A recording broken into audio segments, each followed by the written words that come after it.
Welcome to the second episode of Excel Education Talks.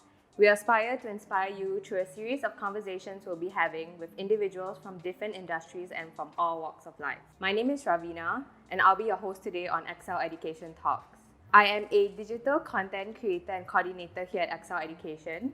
We are a university placement agency that has been providing personalized study solutions for students since 2017. For more information on our services and to get to know us better, feel free to scan the QR code here.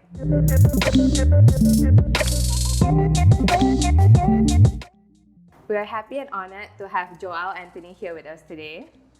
So Joel is the founder of J8 Autism Athletics. Launched back in 2019, J8 Autism Athletics was founded with the focus of providing physical therapy services for children with special needs, primarily those on the autism spectrum. So Joel also graduated with a Bachelor of Law from the University of Hull through BAC's UK Law Degree Transfer Program back in 2018. Joel has also earned multiple certifications such as Grassroots Football Coaching License, the Autism Fitness Certificate, as well as NASM Certified Personal Trainer Certification. Today, Joel is going to share with us his journey on how, as a law graduate, uses his passion for football and desire for change to start his business with special needs children. So, Joel, tell us a little bit about yourself. Hello, my name is Joel. I'm 25 years old. I studied law, so my background is law. After I did my law degree, I'm currently doing a diploma in special education. So my passions are football. I love football, and I love business. So when I'm not working, what I'm doing is I'm usually hanging out with my family, disturbing my friends, and just having fun. Okay, that's cool. So could you tell us a little bit about your educational background? So I studied in BAC. I did my A-levels in BAC. After my A-levels, I did the UK 2+1, so the UK Transfer Degree Program. So I did 2 years in the UK, in BAC, and then I went to University of Hull. After my degree, I did an internship. So I did an internship in CGS Legal, that's in London. And that's where I learned I learned the practice side of things. So how the practical aspect of law came in. After that, I came back. I'm doing my advanced diploma in special education. Yeah, and along the way, 6 years ago, I picked up, like you said, the FAM Grassroots certification. I did my NASM earlier this year, and 2019, I did my Autism Fitness certification. And how was your experience studying in the UK? It was good. It was good. So for me personally, I have been like a distant admirer of the UK, mainly because I grew up loving football. So like football was an obsession. Since like 7 years old, football was an obsession. So I was always like an admirer of UK from like afar. And I've always wanted to know what's it like living in the UK one, but living the football, living close to the football. So that's why I was like, okay, when I was considering career options, UK had to be a destination. Because I wanted to know if I could embrace the football world while at the same time doing a different profession. So when I was there, it was amazing because I got to live the football, I got to live close to the football, and also I enjoyed I learned something that I didn't think I would learn. I learned to be very independent. I thought I was quite independent in Malaysia, but when I was there, I learned how to be completely independent. Cook for yourself. Usually, my plans are like predetermined. So like Sundays, you spend time with family, you have like other commitments, you have like church and stuff like that. But when I was there, there's nothing. So you learn to spend time on yourself. You can sleep whatever time you want. You learn to have to clean up after yourself. You learn how important the disciplines of chores are. You learn a lot of these disciplines, like how important it is. But also the standard of individuals there, that is what made me want to improve. Because like here, we are exposed to we get used to the standard here. We get used to how we talk, how you know what everybody more or less knows, everybody's wavelength.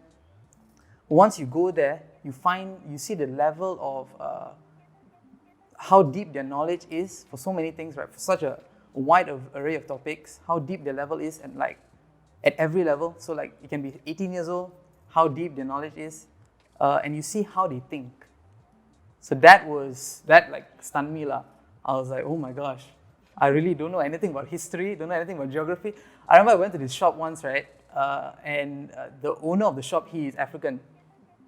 So he asked me, I was just talking to him lah. I was like, hey, where are you from? So he asked me to guess where in Africa he's from. So I was like, okay lah, Nigeria, Cameroon, all these kind of places. And he's like, east. I was like, I don't know, I know these countries, but I don't know where these countries are. So anyway, the answer was Sudan lah. I would never have guessed Sudan. And the worst part was, I'm guessing while I'm in line and there are people behind me, So people are laughing at me and I look like an idiot. So yeah lah, you see the level of, the depth of knowledge lah, in the UK compared to over here. Sounds like you had a really good time. What about like your experience with studying at University of Hull in comparison to how you were studying here in Malaysia? In BAC, right, a lot of things are, I would say you have a lot of resources in BAC. So there's a lot of people that you can lean on, things that you can look to tap into. So like you have online resources, you have a lot of material, they give you a lot of material, study guides and all that. When I went to the UK, it's completely independent. So you do things all by yourself. And you realize like, oh my gosh, this is university. So that transition, for me, that took me aback lah. I didn't expect it. I thought, people say third year is easier than second year when it came to law. So I thought, okay, if I manage to get through second year, third year shouldn't be a problem. But the difference in what you're provided and the resources you have, that transition was tough lah. Yeah, that was a bit tough for me. What made you decide to study law out of all the other courses? Good question, Ravina. So basically, I loved business. My whole life, I knew at some point I would get into business. But my parents said no, because they were like, business you can learn practically. You can just start a business, you can learn. So they suggested law, engineering at first, because I was really good at maths. My whole life, I didn't want to sit behind a desk and just like key numbers and just work out things on paper. That's why I didn't want that.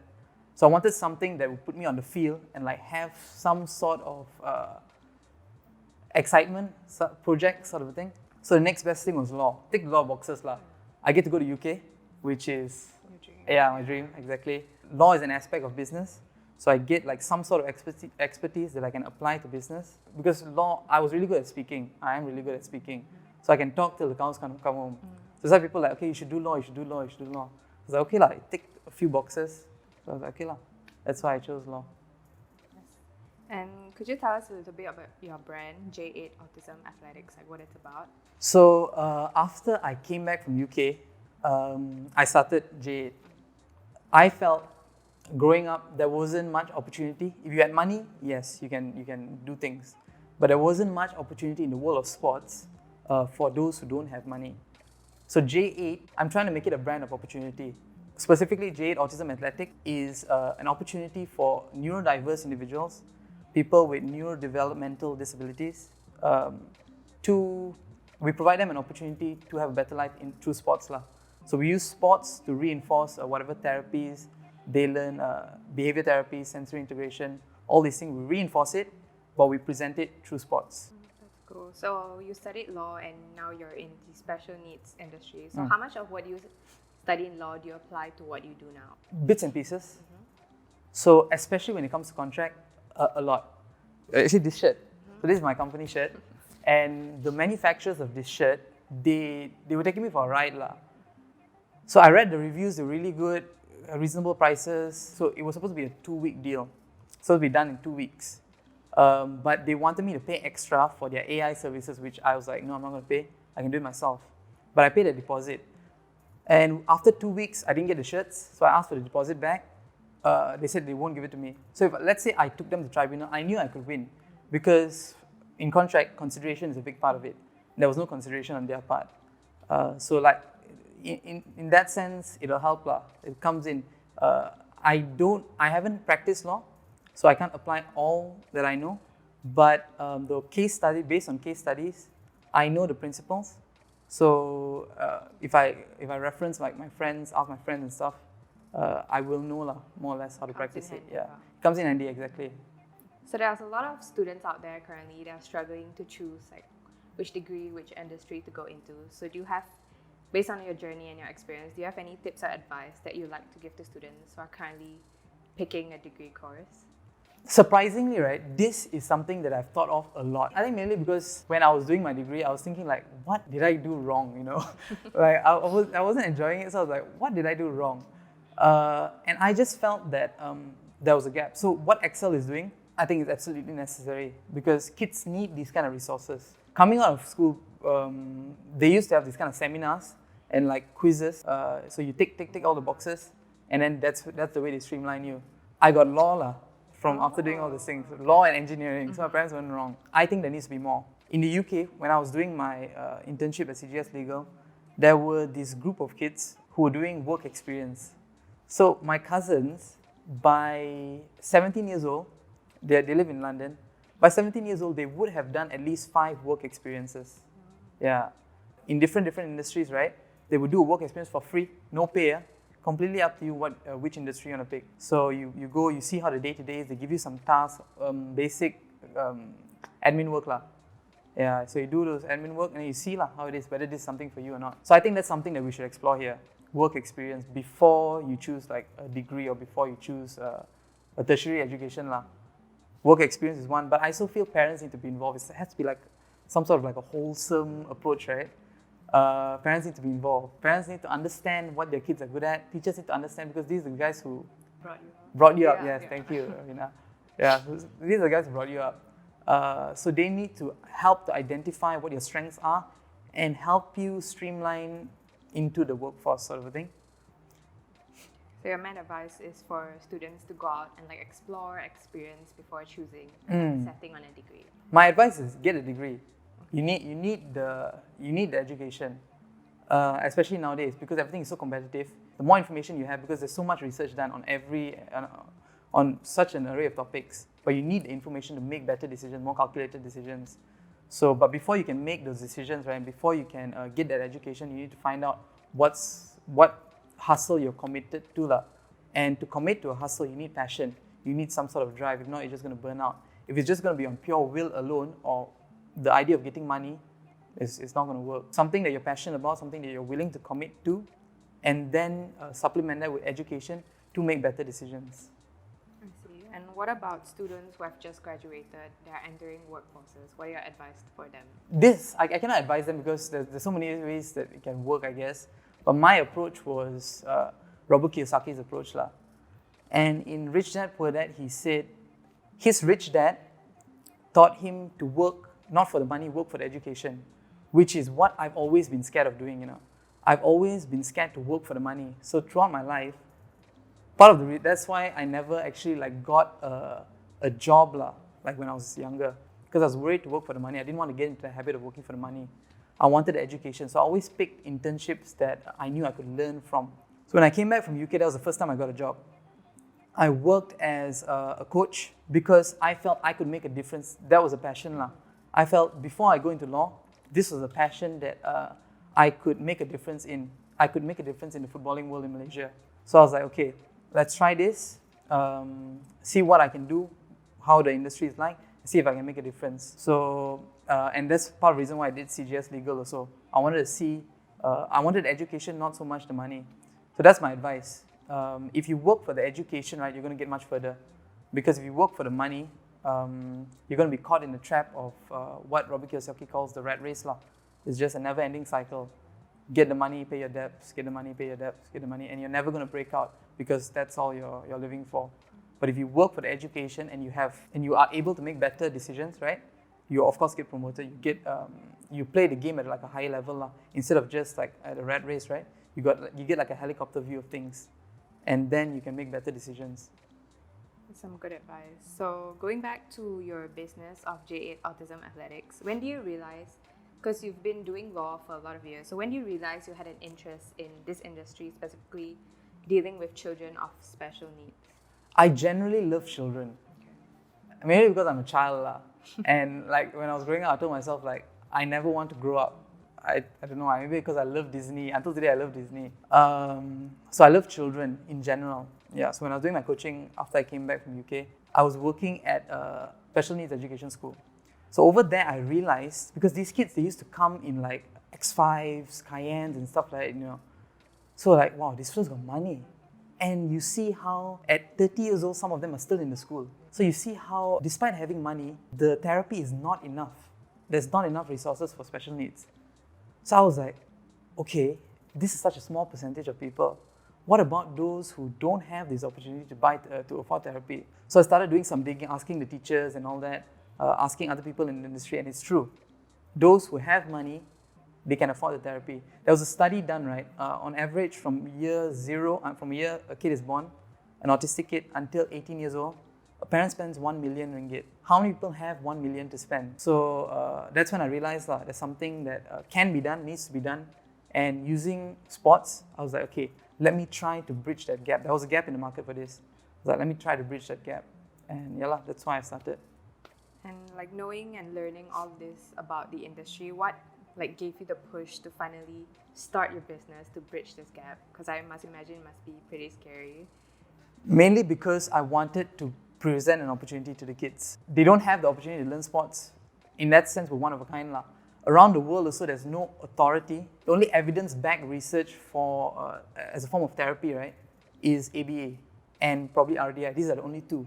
Can you imagine? In the world, for the past 70 years, for autism, there's only 2 forms of therapy. And only recently it's been evidence-based. There are so many others that are coming about, but all of them lack research because there are a lot of factors when it comes to autism. So because of that, right, I was like, okay, we need to do more. More people need to get on the scene, and there's an opportunity to do something. So there's nobody in the world doing sports. Nobody in Malaysia doing sports. In the world, God. So in Malaysia, there's nobody doing sports. So I was like, okay, there's an opportunity for this. Let me try to start something. And so far, we've had quite a bit of success. So we're just hoping to just leverage on this, see where we can go. That's good. And what does a typical working day look like to you, being your own boss and stuff? A typical working day is, I usually start around 10 a.m. 9 a.m. I'll wake up, 10 a.m. I'll start. Depends depending on my mood. So I'll start a lot of calls, a lot of messages, some emails as well. And then by 4 to 7 is when the sessions actually start. Right now it's all one-on-one. Weekends is different. So weekdays, it's usually like that. But weekends is different. Weekend is the whole day just session, bang, bang, bang, bang, bang. I know when work starts. Work never stops. That's the issue. So previously, I found myself working 7 days a week. After MCU now, I'm finding myself working 7 days a week because it's always the case of putting out fires. So there's always this, then there's always that. Client wants cheaper rates, wants more sessions, we got not enough time. Coach wants more pay. There's opportunity, or if let's say we don't have business, I have to create business. So there's always something. Okay. And what do you think is the most challenging part of being your own boss? Keeping the engine going for me is not an issue because I'm very motivated. So I'm very motivated. Every night, this is all I think about. The oil for the engine is always running. The problem is whether there's road ahead for the engine for the vehicle to move. So that road ahead, right, is something that I have to create. So that comes to projects, making sure we have coaches. So making sure there's work to be done is a challenge. And maneuvering in the unknown. Because MCO happened, we didn't have business. So business completely stopped. And if let's say MCO were to hit again, how am I going to react? So things like this, these are things that it's a struggle, mainly because right now I am the only person that I can lean on, sort of thing. I have mentors, but these mentors don't give 100% of their time. So I can only lean on them for instructions. I still have to come with the solutions. So how do you know you're doing the right things and on the right track doing for your business without having any formal education in business? So online resources really help. So there are a lot of courses that I am doing online. So Udemy has a lot also.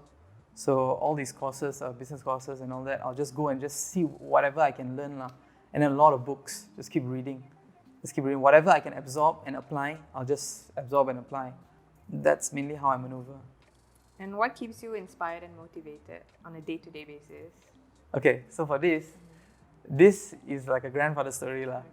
My biggest fear in life is to not live up to my potential and to think that all my previous years were a waste. So when I was much younger, right, all I ever wanted to be was a footballer because I idolized Steven Gerrard. I'm a Liverpool fan, so I idolize Steven Gerrard. And my whole life, I wanted to be the next Malaysia's Steven Gerrard. So growing up, right, when at 7, 8, 9 years old, when my friends had like PlayStations and like were finding solace in like TV and computer games and all these other things, I found solace in three things: a football pitch, and a dream, which was to become like Steven Gerrard lah. During school holidays and like after school, I would be at the field just training. I was good at a certain level, but never got an opportunity to play further on lah. And another thing was, which I regret, I gave in to the pressures around me. People always used to tell me, you can never make it in Malaysia. It'll never happen for you. Pick something else. So no matter where I looked, right, at like 9 years old, all you have is this dream, right? Because you should be able to dream at like 9. Everywhere you look, and you're just being like crushed. Oh, never gonna happen. So I never gave in, but at 14, that's when I just like, okay lah, think of something else lah. So a few crushed dreams later and 2 torn ligaments later, I find myself here, never actually achieving that dream. But like within me, right, I feel like that boy who had those dreams has never gone away. There's still a lot of regret that I never achieved it. And I just think like, okay, a footballer's career is until 30 years old or 35 years old. So I still got a few years left inside me. So that kid is still in me. So I'm channeling that energy. That's what keeps me motivated. I want to one day be able to tell that kid, listen, what you did is what shaped you to who you are today. Your dream lives on and it's still very much alive, but it's alive in a different way. It's alive in a way that will inspire others who don't have opportunities to dream. So if let's say a kid with autism has a dream of just living an independent life, because of this boy's dream, that will motivate them to dream and dream bigger. And whose hard work since then is still being practiced today, but is being channeled to a different area, which is to create an opportunity for other individuals to realize those dreams. So those 3 aspects, the spirit, the dream, and the hard work lives on, but just in a different form lah. And it's all in the form of the business. I'm sure like the little kid in you is very proud of who you are now. Hopefully one day I can tell him like, listen, it wasn't in vain. So what do you think are the key skills needed for students to succeed in your industry, like specifically working with children of special needs? Oh, okay. I would say patience. So you need patience because being a coach, that helped a lot lah. Working with neurotypical kids, right, there's usually a timeline and you're used to that timeline because a lot of coaches, they've grown up being part of the system. So you're used to the timeline, you know how you progress so you can replicate that. But doing it with somebody who's neurodiverse, you need extra good coaching. So I'm talking as a coach lah. And extra good coaching means to be able to regress and rebuild. Previously, foundations are here. So let's say for sports, right, you're teaching them how to pass, how to move and stuff. To regress, you have to go much more basic and teach them how to stop the ball first, sort of a thing. So you need patience to be able to start again and extend the timeline, but you need an eye for detail. So you need to know and pinpoint what is a kid needs to improve first and then build on it. A lot of the time, right, you are just same as business, you're putting out fires. So behaviors will come up, different problems will come up. Like I had a kid for no reason, right? He used to just puke himself. So we never knew why lah. So parents were like, never knew why. Why is he always constantly puking himself? And suddenly it just started, just out of nowhere, it just started. But then we traced it back. So usually there are 4 things. It's sensory. It's either it's sensory overly stimulated. It could be an escape, attention, and he wants something or tangible. So we traced it back to attention. So he wanted attention because he wanted people to pay attention to him. He knew everybody was home during MCO, but he felt nobody was paying attention to him. And because he's non-verbal, right, he didn't know how to get attention, cannot speak. So he used to do that lah. So identifying it, right, and then coming up with a better solution for them to be able to cope. So next time you want attention, this is what you can do, sort of a thing. Yeah, that's what you can do lah. The final thing I would say is adaptability, because in an industry that's ever changing, right, there's new technology coming up, new research coming up. Like with sports therapy, you never know where sports therapy can go.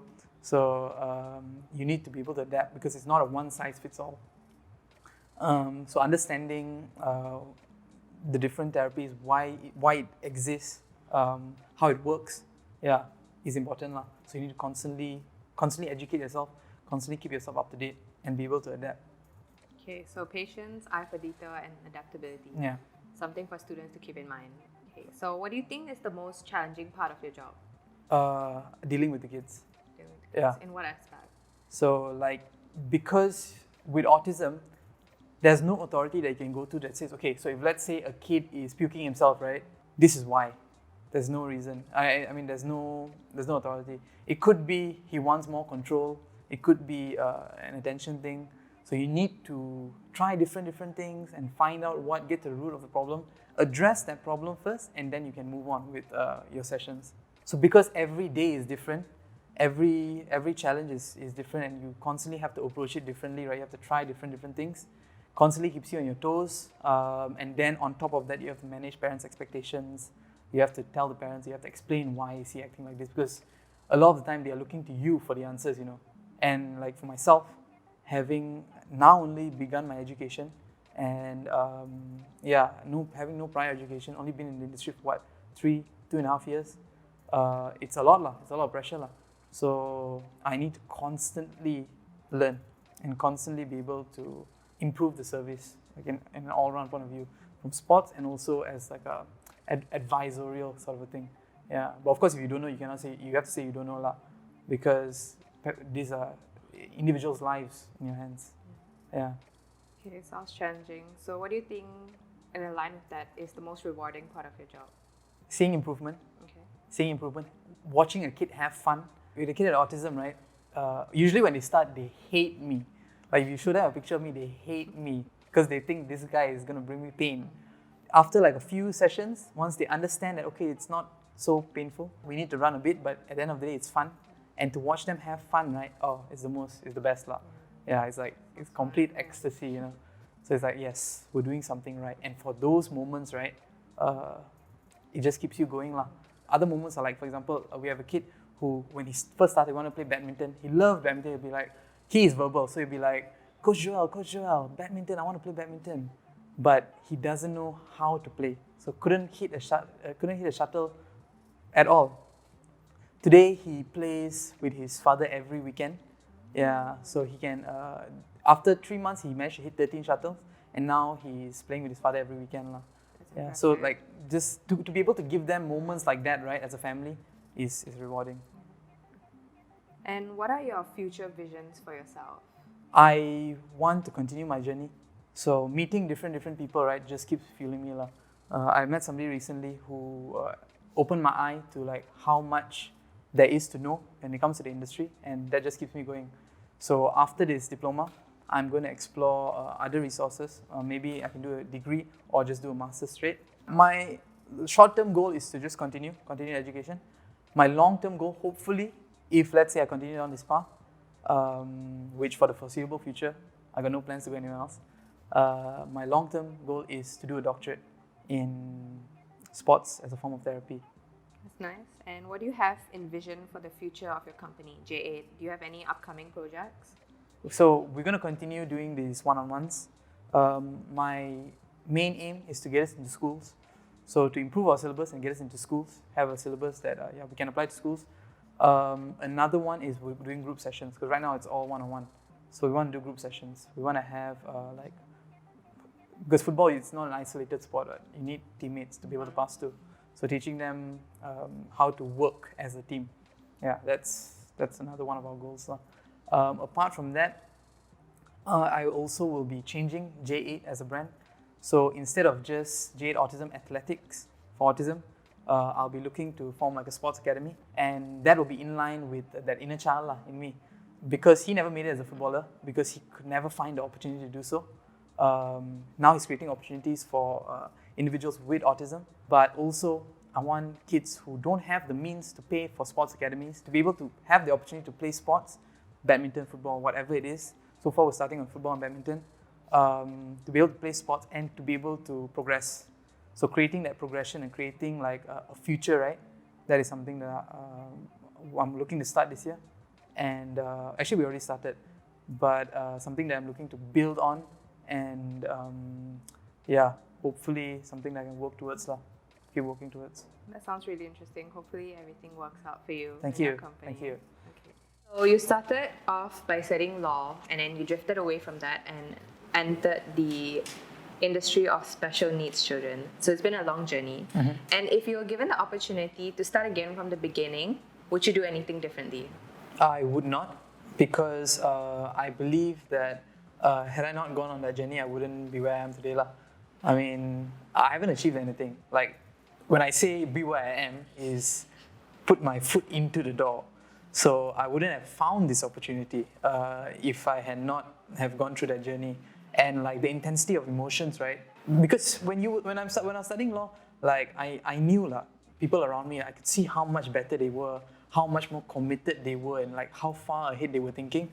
I was thinking about like from a day-to-day basis, just taking each day as it came.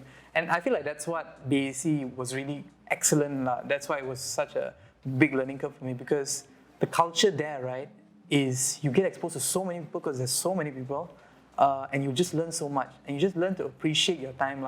One thing, they know how to have fun. So if I hadn't gone through that, I wouldn't have felt the intensity of emotions now. I wouldn't have known how lost I could feel, because when I came back from UK, so I didn't know what I was going to do. Had I had the opportunity, I don't think I would have done anything differently. But I do regret not studying either something that applies to what I'm doing now. So maybe sports science, could be business as well, or maybe special needs education. So had I had studied any of these, right, and been in the position I am now, would have been much more applicable. Like I would actually have a lot more guidance to be able to maneuver, and I wouldn't have made mistakes that I made in the past, and I'm going to definitely continue to make. So yeah, the education is absolutely necessary, but I still tell myself like, okay, it's never going to be like a non-bumpy ride. It's always going to be bumps. So it's just about doing the best you can. So continue to strive for the education, and then after that, let's see, based on the information that I get, what I can do with it. It's interesting. Yeah. So you've been in the special needs industry for about 2.5 to 3 years now. So what are your thoughts on the current resources that are available for the special needs children? So having the resources is one thing. Being able to apply it is a complete different thing. I can teach somebody about ABA, right? I can be taught ABA, and how you apply it is like a complete different thing. So I would say it's not enough. Like generally in the industry also, you'll be surprised, like UK, US, who are seen as like at the forefront of special needs technology, right? How lacking it is. Until today, parents still cannot trust the resources enough to say that, okay, if I live this life, my child can still live independently and can maneuver. Right now, that's such a huge worry, for parents, and which is part of the reason why I work, because I want to be involved in this discussion, to be able to have these kind of discussions and to be able to contribute to these kind of discussions with ideas based on what's happening. And I share that sympathy. So I empathize with the parents, because can you imagine having a child and like not knowing once you're gone, right, whether your child will be able to survive? How difficult? Because we say special needs, and the label is that they're disabled, but they're not. They just think a bit differently. They see the world a bit differently, but they're just like us. They have emotions. They can fall in love. So they go through all that we go through. It's just that they deal with it slightly differently. Having spoken to a lot of these parents, I empathize, and yeah, it's a discussion that needs to be had, and we need a lot more resources. So it's not enough. So hopefully with you in the industry now, you'll be able to improve it further. Yeah, I mean, either I improve it or somebody else, maybe inspire somebody else to improve it. But just to have a discussion, the discussion is what we need. So what are some advice you could give to individuals that are watching that wish to step into this industry specifically to work with children with autism? I would say go for it. If you're thinking about it, go for it. You never know how you can make a difference. And the industry needs new ideas. It needs more people, mainly because, okay, so if we talk about prices, from price range point of view, it's very expensive. Therapy is very expensive. So that's one thing. If you're talking about areas, right, if you're in a area like Bangsa, Sri Atamas, and all these kind of places, you have a lot of therapy. But if you go to somewhere like somewhere in Pahang or whatever, there's no therapy. So even the population is the same. You still have kids with autism there, but no therapy. They have to come all the way here, or they have to go to specific locations for therapy. So that's why we need more people in the industry. So that is all for our interview today. Thank you so much to Joel for taking his time out to come for this interview. If you would like to know more about J8 Autism Athletics and the services that are provided by Joel and his team, you can visit the Facebook and Instagram links that will be put in the description down below.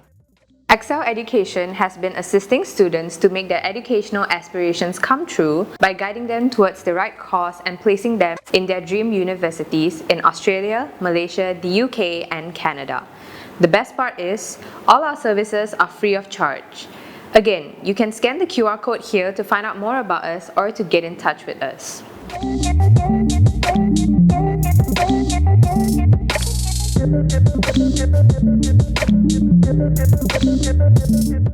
See you in the next episode of Excel Education Talks. Bye! Okay, by the way, we need to start again. I forgot the question. Do first. The question, yeah. What is the question? If given an opportunity to start from the beginning. Okay.